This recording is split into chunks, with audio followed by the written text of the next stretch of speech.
The trickster god Loki fathered 3 fearsome children with the giantess Angrboda, each embodying great power and menace.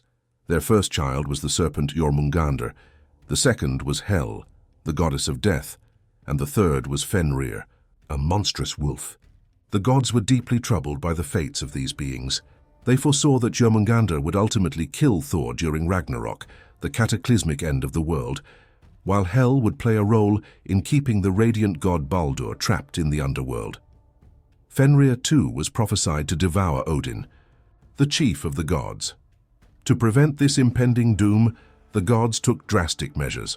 They cast Jörmungandr into the ocean, where he grew so large that he encircled Midgard, the realm of humans. Hel was banished to the underworld, but the gods were too fearful of Fenrir to let him roam free. Instead, they raised him in their stronghold, Asgard.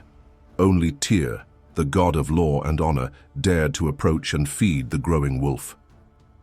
As time passed, Fenrir grew rapidly, and the gods realized they could no longer keep him in Asgard. Fearing the destruction he would cause if left untethered, they attempted to bind him with various chains. Each time they convinced Fenrir to break free, claiming the chains were merely tests of his strength, and he willingly accepted their challenges. Finally, the gods sent a messenger to Svartalfheim, the home of the dwarves known for their unparalleled craftsmanship.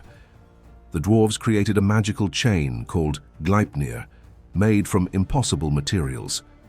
The sound of a cat's footsteps, a woman's beard, the roots of mountains, the breath of a fish, and the spittle of a bird. These elements were so elusive that Fenrir would have no chance of escaping.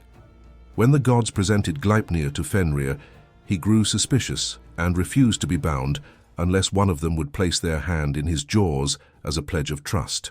The other gods hesitated, knowing that this would likely cost one of them a hand. Finally, the brave Tyr stepped forward and offered his hand for the sake of all life.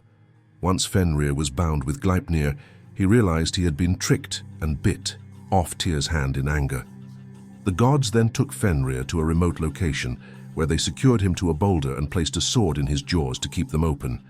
As he howled in rage, a river of drool named Expectation Fantur flowed from his mouth, and thus Fenrir remained in this wretched state, waiting for the day of Ragnarok when he would finally break free. And so, the tale of Loki's children comes to a close, a story woven with intrigue and the struggle against fate.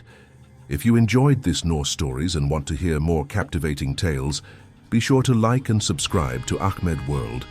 Join us for more adventures, legends, and sagas that bring the past to life.